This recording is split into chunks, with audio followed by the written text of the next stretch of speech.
It's time once again to slip into your camo, grab your bow, and join us out in the field for another episode of the Up North Journal, presented by PSE Archery. The Up North Journal crew is knocked and ready to rock for another exciting adventure. So let's step outside and hit the trail. This episode of the Up North Journal podcast is brought to you by PSE Archery, Black Eagle Arrows, Scent Blocker, Killer Food Plots, Cabela's, Spot Shooters, Antler Action, Family Traditions Tree Stands, Tom's Custom Turkey Calls, and Badass Slingshots. Back for another episode of the Up North Journal, sitting in the cabin, and I am wore out. And you are wore out. This is what happens when you go away on vacation. Actually, we both went on vacation last weekend, and we did a recorded show the week before. Yeah, we actually kind of heard about that this week even. We just had breakfast this morning with Jason Radecki. We did. And one of our listeners came down. One of our listeners drove hours to meet with us. Across the country. Pretty much. Well, you could say across the state. Yeah, across the state. Actually, down the state. But anyways, you know what? It's always great to talk to a listener, have breakfast with him today. Yep. So that was really cool. Get to know his background. Get to know that he actually started listening to us when he was in the Dakotas. Yeah, working out there, and every Monday he'd pick up the show. Yep. Said it felt like he was back in Michigan. We appreciate that. You know, that's kind of what we aim to do here. I'm going to move my microphone here, so if you hear anything, we're rearranging still. It's man, we haven't been in the cabin for what? 2 weeks, and Has it been 2 weeks? You went away for 2 weeks, and this cabin got full. Yeah. Well, we're having a graduation. Actually today, Jake your graduates. Third in line is graduating high school. Yeah, so we're doing the show early. No live stream today. No live stream today, but we got the live sound of the window open. It's going to be a hot one today. Yeah, hear the cars going by. Yep, 85 degrees today, finally sunny. Yesterday was gorgeous. It wasn't that warm up in Mackinac. No, I don't think it was. We woke up in the mornings and it was in the 40, 41, 42 every morning. The highs of the day got up to maybe 60 if we're lucky. But that's good when you're working on the outside.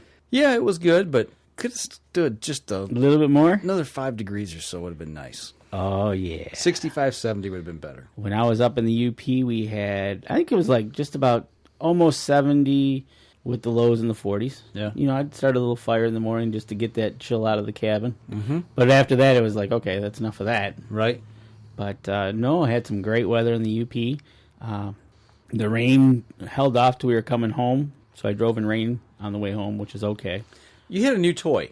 You got a new toy here recently, and now this was the first time, am I right, that you've had this up at the property? This is the first time I had the Ranger up at the property, yes. Okay, so you got a new Ranger, new little ATV. New UTV. UTV, okay. Not yeah. ATV and UTV, yeah.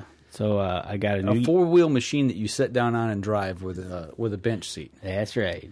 It's you like got the old man ATV. It's like a super golf cart. So, how was that? Dude, that is going to be paying dividends. I'm telling you that right now. You know what? I've got a couple ATVs, and okay, I want to go somewhere. Okay, I gotta take my chainsaw, take the gas cannon, or whatever I gotta take with me. Okay, I gotta strap it down to the 4-wheeler, make sure it doesn't slide, blah blah blah. And away I went. Okay. Well, the Ranger has a box on the back, right? A dump box. Right. Just throw it in there, and away you go. Away you go. If you want to tie it down, you can, but I wasn't going that far. Well, let me ask you this, because Deb goes to the property with you quite a bit, your Yep. wife. Now, riding two up on the ATV versus riding side by side in the UTV, obviously you've got a windshield in front of you. Easier to talk and carry on a conversation while you're driving? Oh, absolutely, absolutely. Yeah? Okay. You're sitting next to each other, and you're zipping along, and you can talk and see and point and talk, and as opposed to an ATV, if I'm in front or she's in front and she's trying to talk to me, I always equate it to watching people on a motorcycle try to talk. Right. It's like, man. You kind of turn sideways, lean back a little Yeah, bit, and lean forward. And Yep, exactly. It's a lot easier to talk. We zipped around a little bit and went down some trails and got a little muddy. What's nice about it, it has 4-wheel drive, 2-wheel drive, and 1-wheel drive. And depending on what you're going after is what you use. But, I think that machine's going to pay off really well, especially as we get into our old man years here now. And I'm okay with thinking about throwing the deer in the back of the box and just driving out with it. was there anything about it that you found you're like, wow, I didn't realize it was going to be this or that, and like something that you noticed driving at this time that you didn't plan on, good or bad? Actually, what I didn't know, I added a LED light to the front of it. Oh, a light bar? Yeah. Okay. And that, I think, is... I didn't know what to expect adding... I just wanted more light in case we're... Gutting a deer in the dark. Yep. Right. I was like, okay, so I got a winch on the front, a light, okay. But what I started thinking about that. I'm like, well, what about if we're at the back of the machine? Mm-hmm. So I ordered a couple of lights. I'm going to put them on the back so I can have a front light and a rear light. So if you're loading something, like if you went out to get your deer after hunting hours and you're gutting it and you want to throw it on the back of the box to tie it down, you need light. Right. So you'll just be able to flip the switch, get 2 floodlights, and we'll have lighting back there. Okay. But other than that, I'm still learning it and still experiencing. A little nervous going down some trails when there's no trees anymore, because once you get that thing stuck, it'll be interesting, because you do have a winch to pull yourself out if you have a tree. And you have no more trees. Well, on some of the property, I have no trees. But that's we went up there looking at the logging project. Uh-huh. I met with the forester while I was up there and got word that the forestry project will be completed by July 1. You showed me pictures and video today. Yeah. So pretty cool. Shocking. Okay. Optimistically. So now you had pictures going into this project. Okay. The forester sent you some pictures. Right. And that was the whole, because I wasn't going to be up there to see this project from start to finish. Mm-hmm. That's why I hired a forester to do this for me. And I said, start sending me pictures. Mm-hmm. And so you don't get the big shock when you pull up. Okay, so I meet him Friday night. He comes in, and I was tooling around on the Ranger, and I come off the trail, and he's yelling at me and scared the poop out of me. So we started talking. He goes, his first question was, what do you think? I said, well, I've driven the property, but I haven't walked it yet. Mm-hmm. I said, I love it. He goes, whew. Thank goodness. He goes, that is my first question to a person that isn't here watching it happen. Right. I said, is it shocking? Sure. Mm-hmm. But I understand what needs to be done. Right. And I'm also looking at 3 to 5 years down the road thinking, okay, it's clear now. Right. But in 3 years, we're going to have all sorts of bushes, trees, grass, about 3 to 5 feet high. Right. So it's going to fill in. Because there's the property behind us that it's been 3 years, I think, since they've done it. Mm-hmm. And you can see what's happened there. So he was glad. So it is shocking, though, because as you come up the road in the one picture, you can actually see the mountain ranges, which you typically couldn't see before because that was treed. Now it's like, wow. I didn't know there was mountains over there. Right. If you walk it, you'd be just going up and down, but now you can see a distance, and whoo, it's a little bit of shocking. And we saw lots of deer on the property already. Okay. So, and in talking with the forester, he says, out of all the projects I have right now, I've seen the most deer active on yours. Well, you said in the last 2 years that you've got a lot of doe on your property. And we saw a fawn with a doe. Okay. So that was good to see. She was walking in the thick stuff in the field, and you could see these little legs just walking through. Mm-hmm. So I hope it makes it. Matter of fact, we saw a fawn in the backyard just Tuesday. Okay.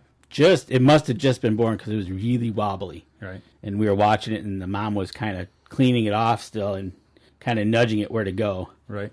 But it was pretty wobbly. But we got up there, and Mr. Beaver's back. Last year, he decided he wanted to drop a couple trees across the trail for us going into our camp. And this year, we cleaned those up. So this year, I pull in down the trail, and sure enough, he dropped another one across the bridge. Nice. Yeah. Luckily, it wasn't too big. It was about a 5-inch birch. Okay. That you can just... I just moved it over for now until I get back up there, and then I'll take care of it.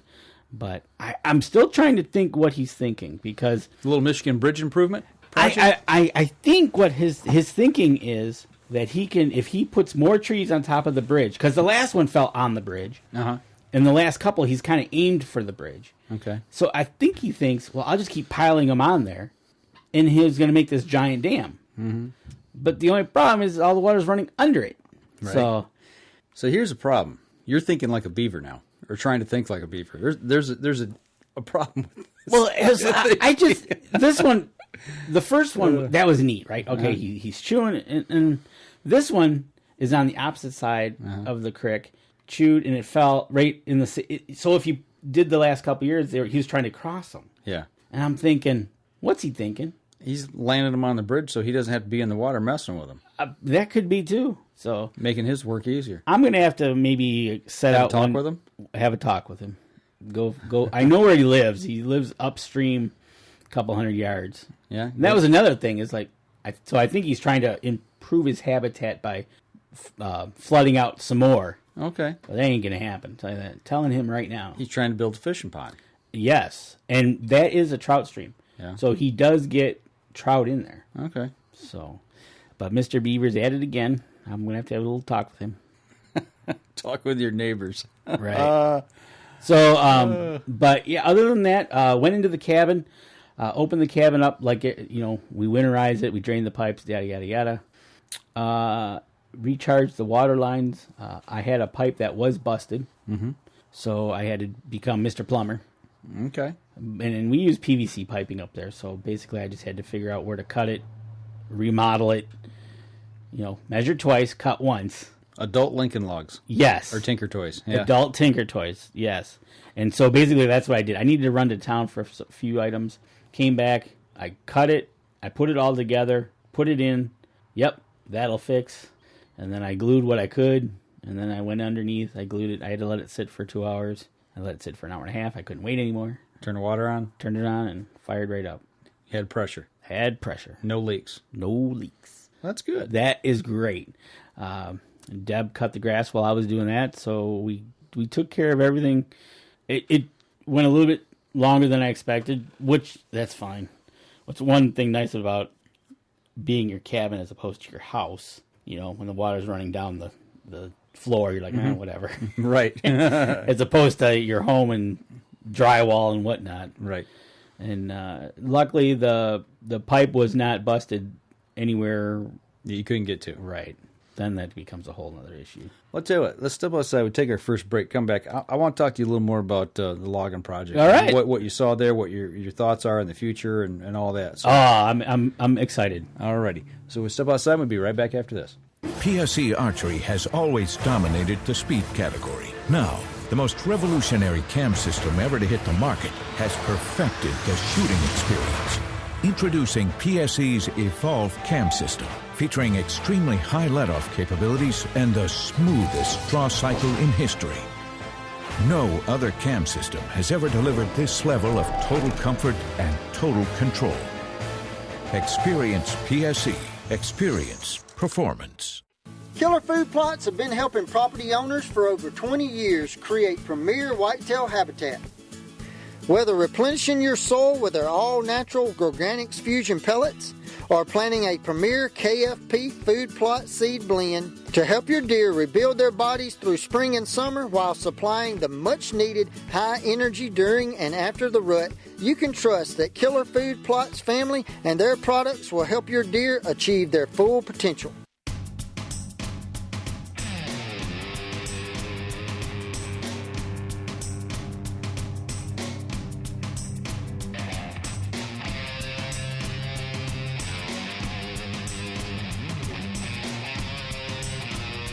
I was just serenaded to during the commercial break. You care to give him a rendition? No, we're back. We're back in the cabin. It's a nice day out. I've been shooting the bow. You want to give a rendition? What you just? No, I'm good. You don't want to share? It was a private concert. Okay. All right. It was only for you, buddy. I give you an open mic here. I know you maybe did. You'd like to sing to the folks. Nope. Thank you for not doing that. Okay, so you've been up to camp.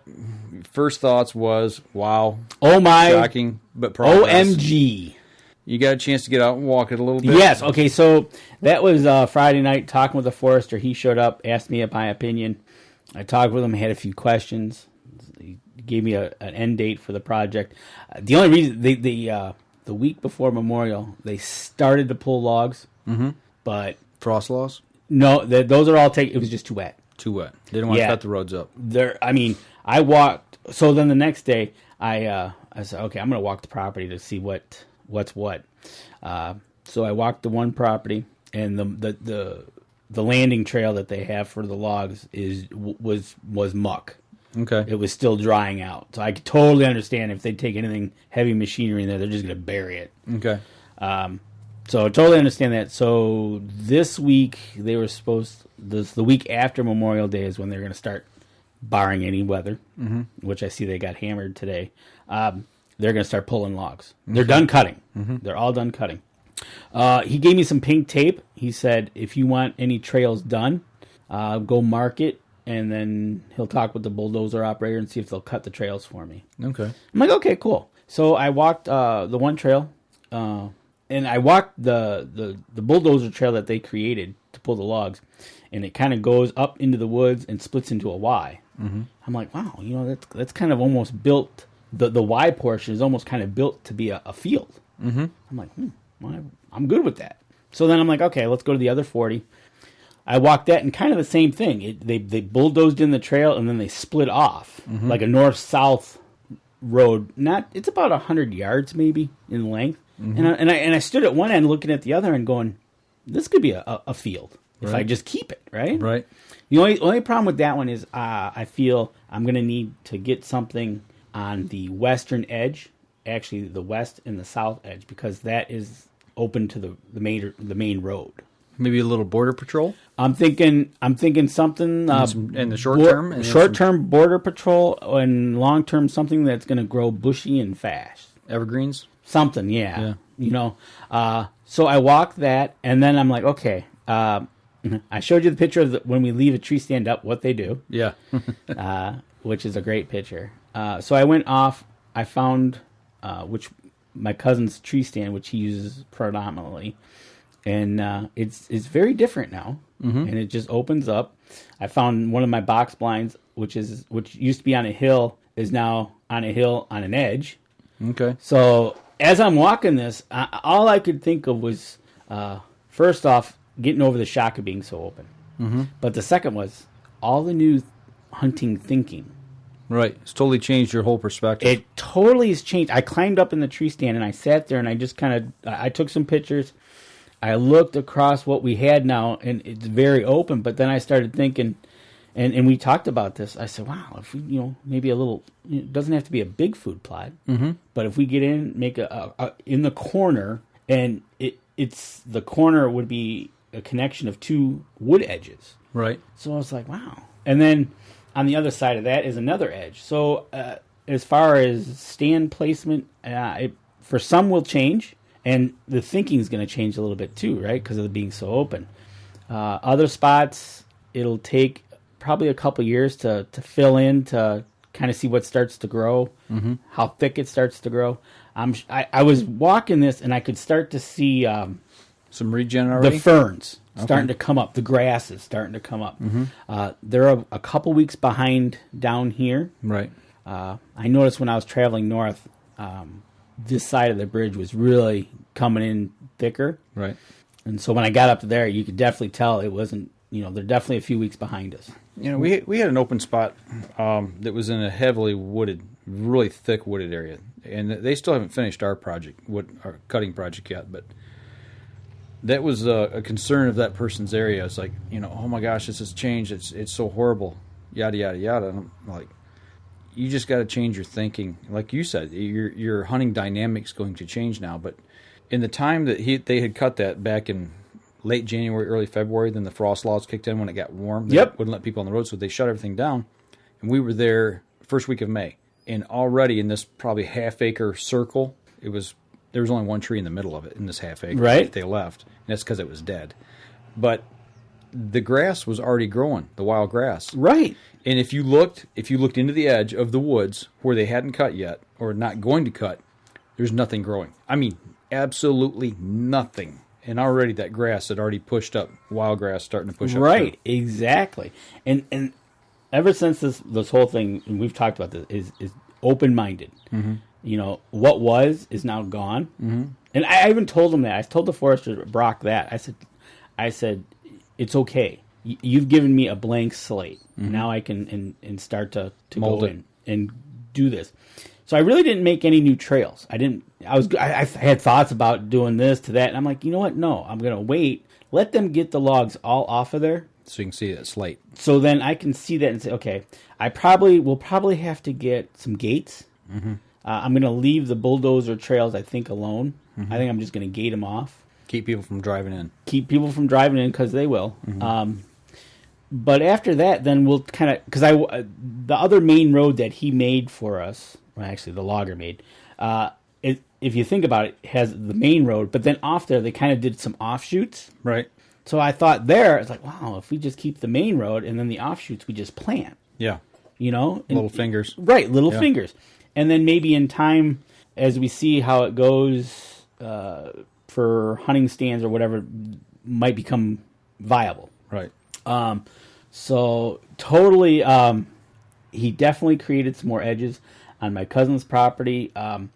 Behind his camp that he has there, they cut in a new road, and from where I was standing, I was like, oh, this is a new hunting opportunity right down this new road that they have, because you could see the distance.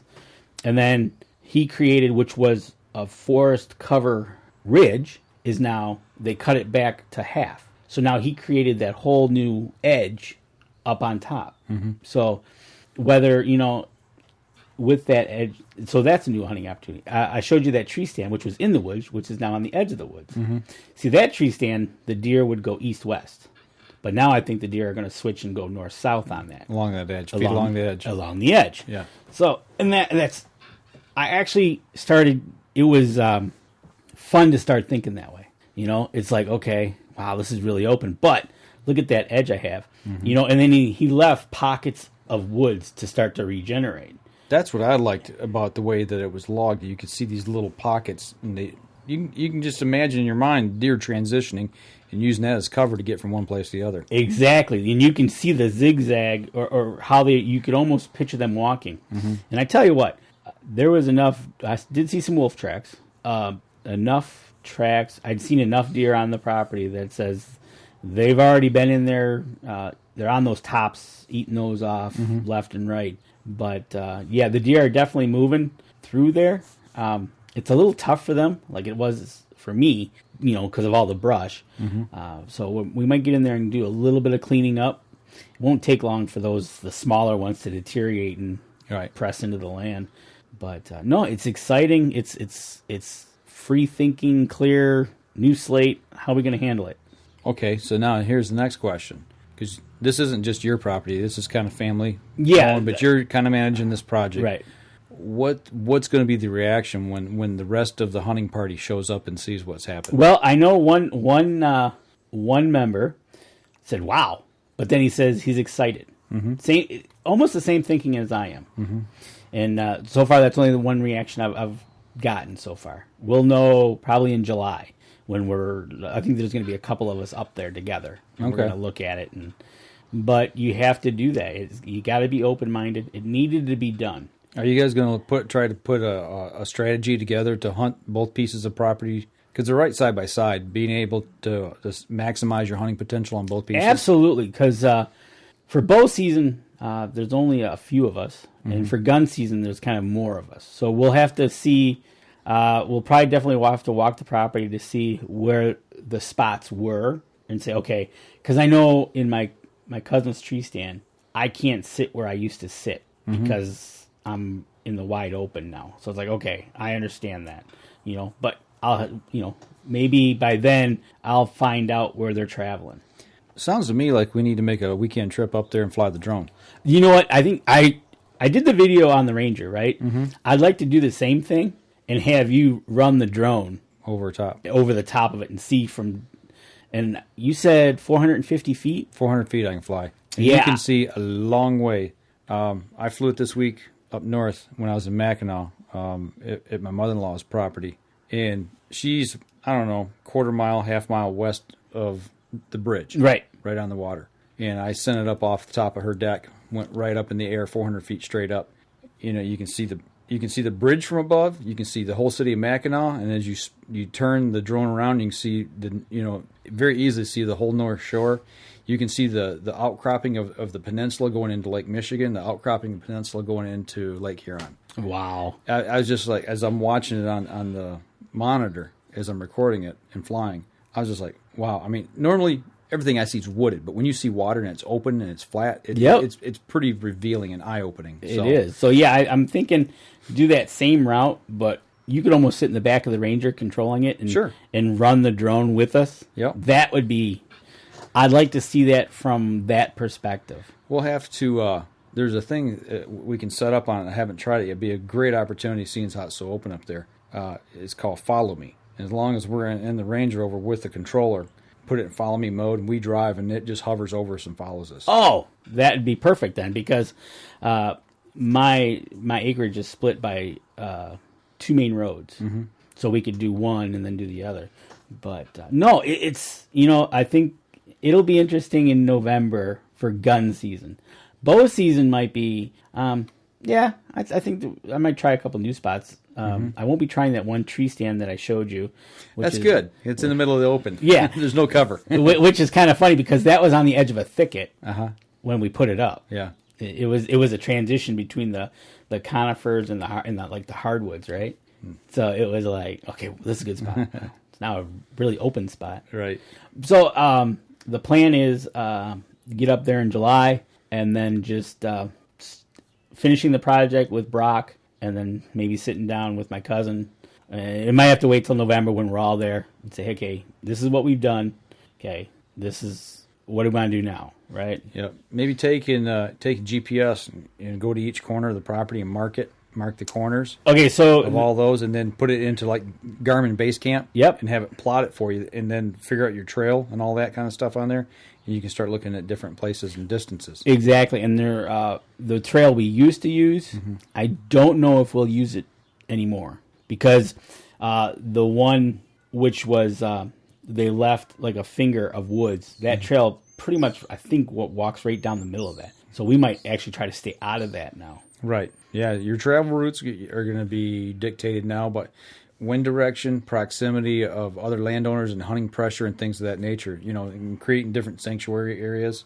Right. That's one thing we're dealing with at our camp right now is, driving situations of how we're going to start trying to get around the property. Absolutely. And one thing that Brock, the first thing he did was he walked the entire properties and he marked the boundary in blue. Okay. So every blue mark is a boundary of the property.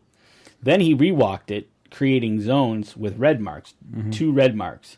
That was a zone he didn't want them going into clear cutting, or if you went in there, you select cut what you needed and pulled it out. You didn't go in there and just tear it up. Yeah. So I'll have to get back into that and go into. I pretty much walked it all except for one corner of the property. So I'm excited. The weather was, that was another thing about the weather, right? I was waiting for the Michigan mosquito, but it wasn't too bad. So. Yeah. I know in the evening it was pretty bad, but during the day it wasn't too bad. The black flies were not bad at all. Usually it's between, and the deer flies. Yeah. Usually those 3 get you. Sometimes can carry you away, but it wasn't too bad. And then it was supposed to rain for the next 2 days. So I was like, all right, we got everything done we needed at camp. Yeah, you left early. Yeah, I left early and got home and got me a day just to veg out and get ready for that real job thing. Beat the traffic back home. Right. Well, you know what? That was another concern. And I'm kind of glad we did. We did have some pretty decent traffic in the lower. The upper, not so bad. But I just wanted to get past all that stuff. And for people that don't live here in Michigan, don't realize that there's, from the east side of the state, we got 75 that goes north. From the west side of the state, you got either 127 or 131 that goes north and south. Yep. And everybody in the southern part of the state that goes, we always talk about going up north. That's what we call it, going up north for the weekend or holiday or whatever. Those roads are the ones that are traveled. And I tell you what, it's stop and go. And we left on a Thursday night, and I'm always glad we do because we usually stop in Manistee, a little mom and pop hotel. Right. We bring the dogs, and we left here 3:00, just getting up past exit 190. It's like get me there. Right. But as soon as we did that, it wasn't too bad at all. But the traffic at the bridge coming back was backed up. Yeah. Okay. It was pretty good. So that's good to see in a sense of people are traveling. That's good. So, but other than that, man, I am excited to get this project. I thought this project was going to take a lot longer. According to him, he was, it could take up to 2 years to complete. Depending on weather. Yeah, depending on, and he said, nope, it'll be done by July 1. That's good. I'm like, wow. So, excited. I'll tell you what, let's step outside. We'll take our second break here. We come back, we'll continue covering some stuff that we've been up to here for the last week or so. So we'll be right back after this. So what do you do when you've completely redefined the way bows are engineered? When you've reached the pinnacle and the band starts playing your victory song, you start a revolution out of thin air.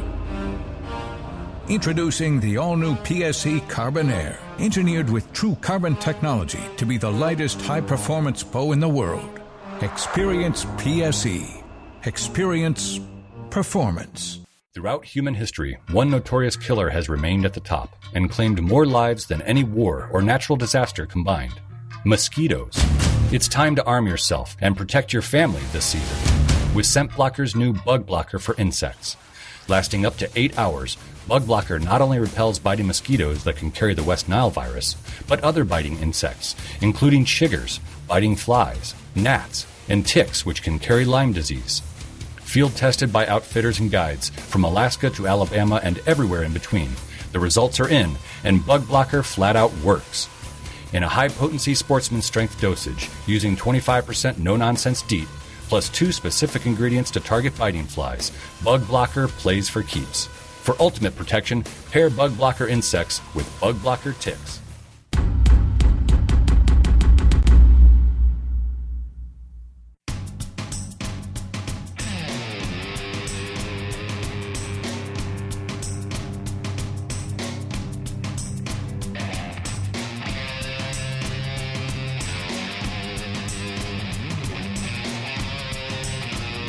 Back. We're back in the cabin the weekend after Memorial Day weekend. We are back doing our thing here. It seems like it's been forever since we've been here. It's funny. It's only been 2 weeks. Yeah, but it seems like it's forever. It seems like it's been a month. I know. It's we have our routines that we talk and Sunday night I'll be over. Mm-hmm.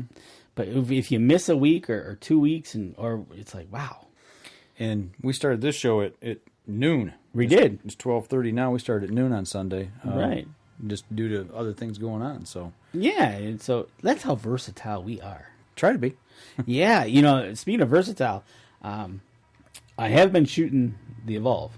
Have you? Yeah. And it's a sweet bow. I've got mine back. It's just but I don't have my sight on it. That's a job today. I want to get the sight put on it. I won't be shooting today, but I will be shooting this week. You got to shoot it because that thing is just, it's lights out. I mean, I'm at 30 yards right now. I'm just taking my time, just shooting. I switched releases, changed releases from a trigger to a thumb release. Really? Yeah. You didn't tell me you were going to do that. I didn't either till last week when I decided just to do it. Why did you decide on that? I wanted to try. I've had it for a year or two, and I've always was like, you're going to try this. No. I was just out shooting in the back, and I was using my trigger, and I don't know. Something was bugging me. And? I was like, all right, go get the other release and start trying that. Instead of using your finger, use your thumb. And? Pretty cool. Different. Instead of pulling with your finger, you're pushing with your thumb. So I'm trying to eliminate that finger punch, right? Mm-hmm. So now I'm just working through getting a thumb release working, and what's kind of really nice is I was looking at it, and I can let it hang from my string, right, and not have to worry about I got to clip it on or nothing. When a deer comes and gets busted with movement, right? I just got to grab it and pull it. But I've switched over to a thumb release now. And we'll see how that goes. It's only been a week since I've started it. Have you stayed with that exclusively this last week? Yep. Okay. I have not gone back. The Black Eagles are flying just as well. Okay. And but you think this is going to make you tighter groups more accurate? I shot a 30-yard group with 3 arrows that was about that big, which is probably about 1.5 inches maybe across. Okay. So I was like, okay, I'm good with that. And then the other part is just me getting used to it. Used to it. But I'm trying to just trying to be a better shooter, just practicing more, whether I shoot 12 arrows a night or I'm feeling good and not overdoing it. Like yesterday morning, I shot in the morning when I woke up, first thing. Then the girls woke up and I said, "You guys want to shoot with me again?" Sure. It's always good when you're shooting. Some ducks walk in. They come walking in the yard or flying in. Or maybe, if we're lucky, the deer will come in and walk behind the target. I had one again. I was shooting, come right in behind me, like right behind the target. You're like, really? Really? It's exactly what I said, really. So, but no, just practicing, getting that PSE shooting. I still got to get one more thing for the bow, quiver-wise. But how's the stabilizer working for you? Okay, so the stabilizer, I started with a dual stabilizer, and I was messing with that. And as I was shooting it, I was like, I thought it was maybe contributing to being just that weight on the bottom after I shoot, helping me. It was helping me drop the bow kind of thing. Gotcha. I'm like, were you shooting low consistently, or yeah? Well, as a whole nother anticipation of it. Yeah. So I was trying to get rid of that. I took off one stabilizer for now. I'm just using the single front stabilizer. But how far does that stick out? That's a 10-inch one on there. I got the 10-inch. I don't shoot with a stabilizer. I just don't find myself doing it. Again, that Evolve is nice and smooth, and I just hold it with 2 fingers, let it go, and let it fall forward like I want it to. What I really want to do is I want to get Dan Yassa, since he is, if you ever seen him traveling the country shooting, I want him to critique me and see what he says. I've already had Jim critique me. And so, he gave me some pointers. He goes, "Do you mind if I help you out?" I'm like, "Dude, you're like a champion shooter. I'm okay with that. Tell me everything you know." Right. So he gave me some tips on palm position, and so I'm like, okay. So, hey, I will take all the advice I can. Especially from people that know what they're doing. Absolutely. Like Dan said, hey, you need any help setting this bow up, you let me know, because he set it up from every different way. And he's been out to the PSE factories, visiting those guys. And he's a heck of a shooter. He is a heck of a shooter. So, but other than that, I've just been getting that PSE rocking and just, rolling into summer here. I got you. Yeah. Now, some kids down in Ohio want to go fishing. Yeah, I saw that. Memorial Day weekend, Cody and Mara, she's been busy with school and been busy moving and. Oh, she's been so busy. We haven't heard from her in a while. And then, we talked to her, but as far as Facebook and stuff and having her on the show, we got to get her back on here soon. But the kids have been out hitting it hard on the water Memorial Day weekend. Yep, Cody's been out getting those tournaments under his belt and seeing what's going. But I see that they finally decided to come up to some real water and fish instead of stand down there in that gar hole down in Ohio. Well, sorry if anybody in Ohio. I'm just teasing now. He even admits it. He goes, "Man, they got some nice water up here." Yeah. And I tell you what, every time he comes up here, it looks like they did a pretty good job over the Memorial weekend. Yeah, I think they're fishing in Lake St. Clair. I think it was Lake St. Clair. It looks like they got a couple nice smallies. But Mara said that was the biggest one she's ever caught. So size wise, so obviously Michigan's paying off big dividends for them. Absolutely. So we got to get her on the show. Find out what's going on, see where she's at with school, get an update. I know she's working hard. She's almost done with school. We'll try to figure out where she's at. We have a big celebration, hopefully this fall with her. Right on. She'll be a graduate. But yeah, Cody's been hammering it, fishing away. So yeah, we'll have to get in touch with them. But they had a good Memorial Day weekend, and and I took off here from the cabin Memorial Day weekend and didn't show up until last night at 1 a.m. So I was gone for a whole week.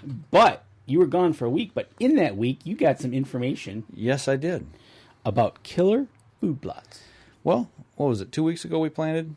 2 weeks ago, you were up north planting your behind off. That was Saturday and Sunday. Yep. And I got word, on day 10, 11, somewhere in the middle of this week, day 10, 11, 12, somewhere in there after we planted that we got sprouts coming through. So the germination's happened and we got stuff growing. That's awesome. I mean, that's 10 days into the growing season that you started, you planted on Saturday. 10 days later, you got something coming up. It'll be interesting to see how much you get mowed. by the deer. That's what I'm most concerned about, if this stuff is actually going to get up more than a couple inches high because of the deer. You put out a growing cage just to make sure. I recommended that a guy at work did the same thing over Memorial Weekend. He asked me about some seeds, and I said, hey, killer food plots. Matter of fact, he was going to stop at Jay's. Okay. I said, they got some there, because you were there. You need emergency bags. And I said, but do one thing. I said, put a growing cage down. He's like, what? I said, all right, let me give you the scenario. You go and you do all this hard work, you plan it all, and you come up there and there's nothing there. You're going to be pretty cheesed off. I said, but if you, and I told him just, a 3-foot diameter with fencing. I said, but if you come up there and you see that growing cage and you see what you've planted decently high, that'll tell you that it's growing. It's just that the deer are eating it before you get to it. Right. So you think you're going to have that problem? Or I think your field's too big. I don't know. It depends. It really depends. I know we haven't planted anything up there other than my field. Right. So that's the first planting of the season. Our other fields probably won't get planted until probably August. Is that okay? I did want to ask you that question. Is it August, like the 1st of August that you plant?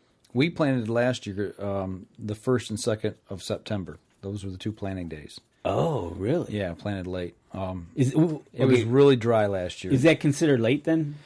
I don't think so. I mean, we were planting rye and mammoth red clover is what we planted last year, and it was a good catch. We had a beautiful stand of it. Matter of fact, it was one of them deals when we were turning the field at my field. I was just like, it's one of the things, you're turning down green product that that will sustain through another growing season. Right.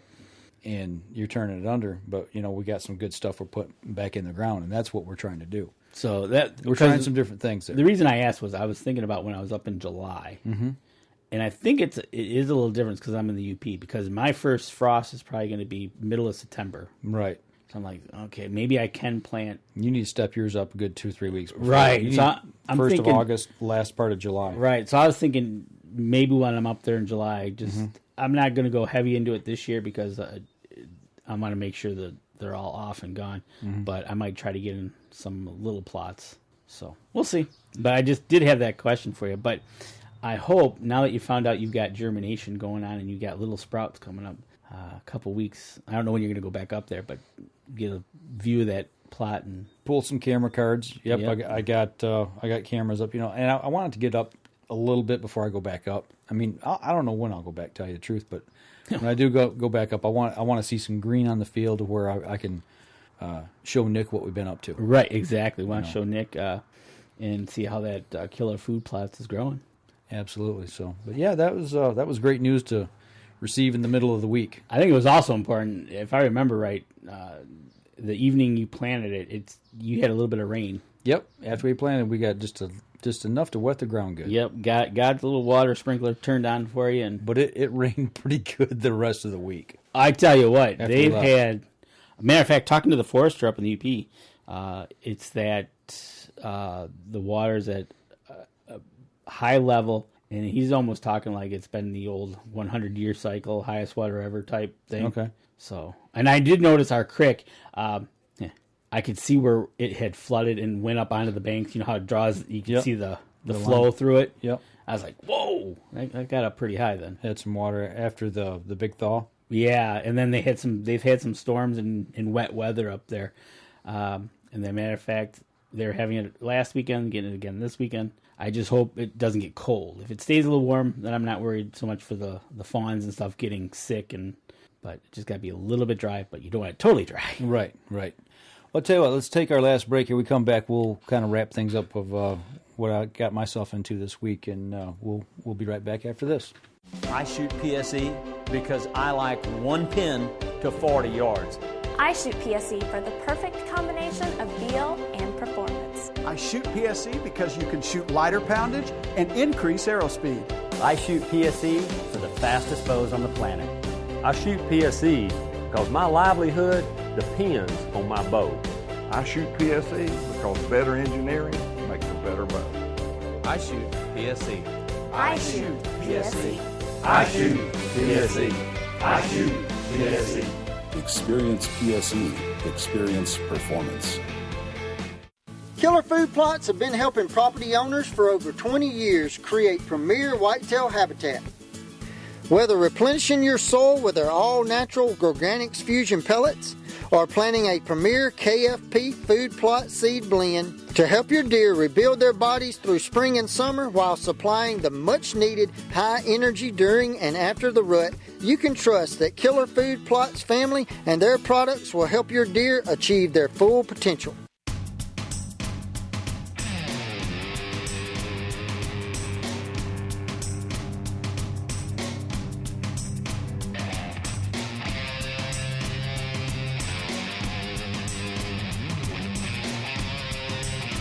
Last segment of the show for the first time back in the cabin in 2 weeks. Yep. On a warm, sunny. It's getting a little warm in here. I got the window open. It was warm when we started out, and we got a little breeze going, and now it's still sunny out. Yep, sunny's still out.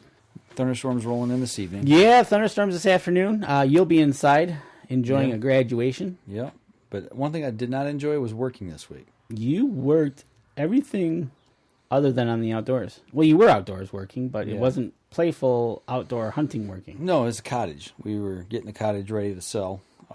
It is up for sale. Anybody wants a cottage in Mackinac, please give me a call, and I'll give you all the particulars. There you go. But, so you were swinging a hammer.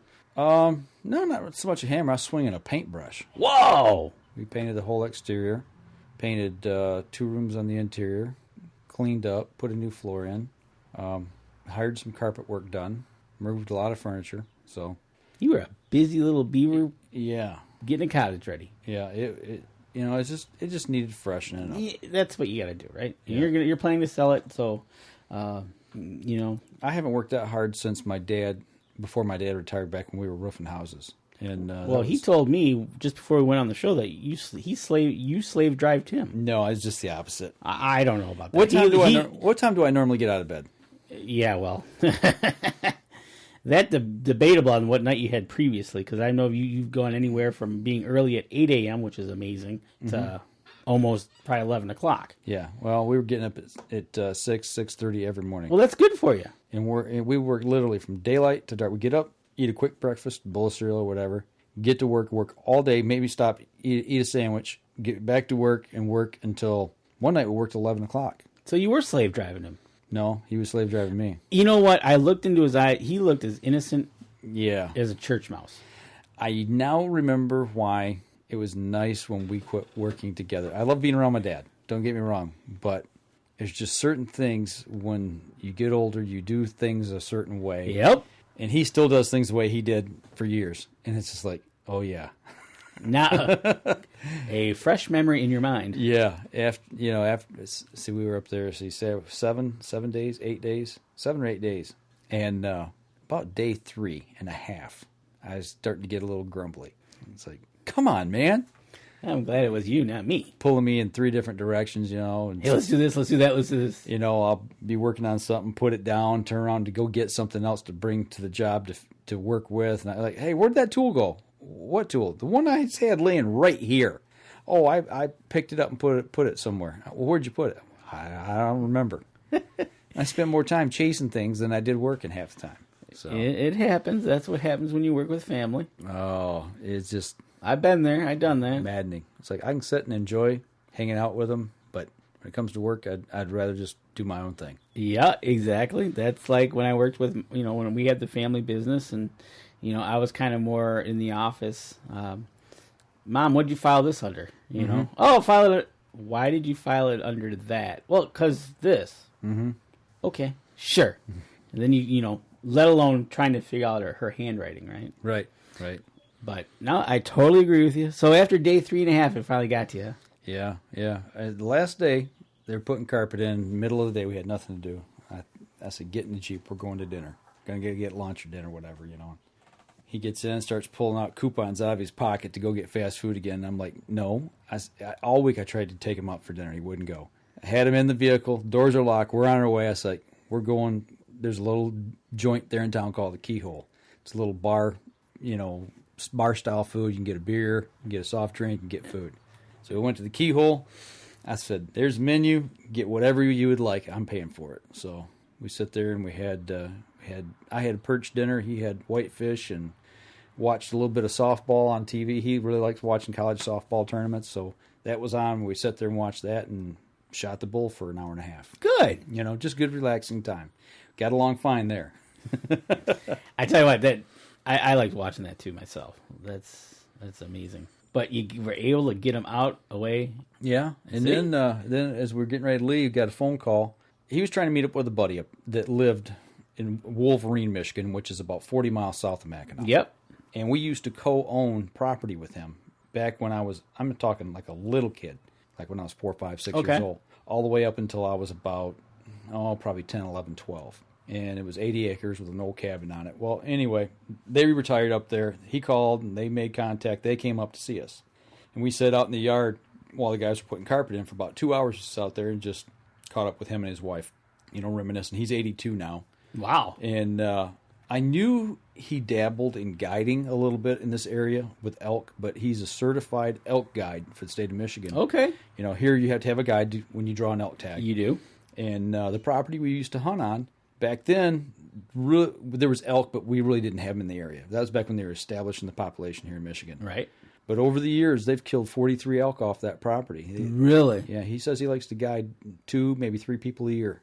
That's awesome. So, yeah. So if we get an elk tag, we got a guide. You got a guide? Got a guide. I know a guy. I just, matter of fact, it just ended for getting your points in. Yep, so. June 1st. Did you put in? I did. But I put in for points only this year. Okay. Did you put in for bear? Yep, points only. Okay, I did points only for bear, but I did put in for the elk draw. Okay. I always put in. I don't put in for a chance. I always put in for the draw. I was like, if I get that, if I'm lucky enough to get that, I don't care what it is. Come hell or high water, I'm going. Yeah. If I got to go to the bank and take a loan out. And people in Michigan, that's like hitting the lottery. It is. So, no, totally agree with you there. Maybe I'll put in for next year. Yeah. I got my bear points are up there. I know that. I got enough I can draw, but I'm just kind of waiting for the kids to. Yeah, you said you were waiting for the kids to come up. I think I might have made it to the teens in my bear points. Okay. So. Oh, you got more than enough up there. Oh yeah. Where you're at. So you're just picking your time you want to go. Right. Exactly. So, and as far as elk, that would be like hitting the lottery. Right. Right. So, but I'm glad you had a good week with your dad. Too bad too bad you slave drived him. I did not slave drive him. But you did get him out for dinner. I did get him out for dinner. Yep. So. Yep, and got the drone up. Flew the drone up there. So I'm gonna be interesting to see that video once I get it downloaded. Right, exactly. See it on a big screen. Yep, check it out and see what that all looks like there for the Mackinac Bridge and everything. So cool. Good week. Very tiring. I feel like I've been run over by a truck. I've had very little sleep, and I think I've lost about 5 pounds. Well, and then tonight you get to enjoy your son's graduating. You know what? You can sleep in tomorrow. How's that? No, I got to look for a new vehicle. Okay then. Yeah, the Jeep. I just don't know if I want to put any more money into it. Well, that can happen. It might be time to trade it in. There you go. You know what? With all vehicles, that's what kind of happens. Yeah. Well, we made it home. That's the good thing, and I don't know. We'll see what happens. You made it home. Well, I'll call the mechanic tomorrow and see what we can do. Right. We might just fix it up and just keep on trucking with it, and then again, I may have a new UNJ support vehicle. There you go. I like to hear that. So what's on the agenda for next week? Anything? This coming week? You know what? Anything? Shooting the bow some more this week. Definitely, that's what I'm going to do. We're getting into the first full week of June here. I don't have anything on tap on the calendar. We're going to kind of go here in a week, not next weekend, but the weekend after. I'll have to check the calendar and see what's going on. But I think Deb owes me a trip down the Shiawassee River as a guide. Yeah, I will bring that up to her tonight. Yeah, there's a kayak trip in my future, and I think there's one in her future too as lead guide. yeah. You know what? And I probably would. I think June would be the best time to do it. Why is that? Because the water will be higher. Yeah, get through a little easier. Yeah. So we'll see. We'll see how that goes. Maybe we get the kids up from Ohio to come up for something like that. That would be fun.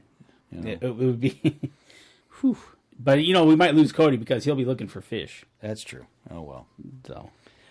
All right. Well, that's all I got for this week. Yeah, man. it's been a fun 2 weeks. We haven't been in the cabin, but we're back.